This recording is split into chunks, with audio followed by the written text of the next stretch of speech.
Hi guys, welcome to Smita Slice. இது just ஒரு channel இல்லை, இது லைஃபோட ஸ்மால் ஸ்மால் ஸ்லைஸ்.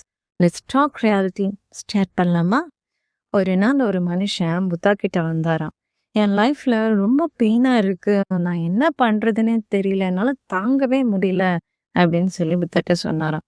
புத்தா சிரிச்சுக்கிட்டே சொன்னாராம், ஒரு கிளாஸ் ஆஃப் வாட்டர் எடுத்துட்டு வாங்க தம்பின்னு. அந்த கிளாஸ் ஆஃப் வாட்டரை பிடிக்க சொல்லியிருக்காரு.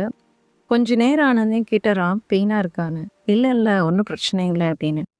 கொஞ்சம் நேரம் ஆச்சு. அதுக்கப்புறம் அவரே சொன்னாராம், என்னால் பிடிக்கவே முடியலைங்க, ரொம்ப பெயினாக இருக்கு, வலி தாங்கவே முடியல அப்படின்னு சொல்லிட்டு சொன்னாராம். புத்தர் ரொம்ப அமைதியாக சொன்னாரா, கிளாஸில் ப்ராப்ளம் இல்லை தம்பி, அதை பிடிச்சிருக்க டைமில் தான் ப்ராப்ளம் அப்படின்ற மாதிரி சொன்னாராம். கரெக்டு தானேங்க? நம்ம ஹோல் டே ஏதோ ஒரு பிரச்சனை நடந்துச்சு, எனக்கு இப்படி ஆயிடுச்சு இப்படி ஆயிடுச்சுன்னு சொல்லி யோசிச்சு அந்த ஹோல் டே நம்ம யோசிச்சுட்டு இருக்கோம் இல்லைங்களா? அதுதான் பிரச்சனை. நீங்கள் அதை யோசிச்சுட்டு இருக்கனால எதுவும் மாறப்போகிறது கிடையாது.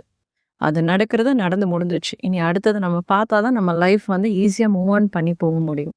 லைஃப்பில் ப்ராப்ளம் வரும், அது நார்மல் தான்.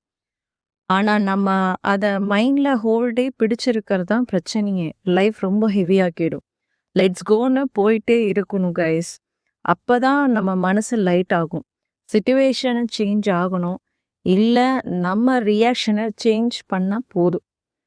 பீஸ் வெளியில கைஸ், நம்ம மனசுக்குள்ள தான் இருக்கு. நான் சொல்றது கரெக்டு தானே? Okay, remember small thought today, strong life tomorrow. Meet you again in Smitha's life. Bye guys.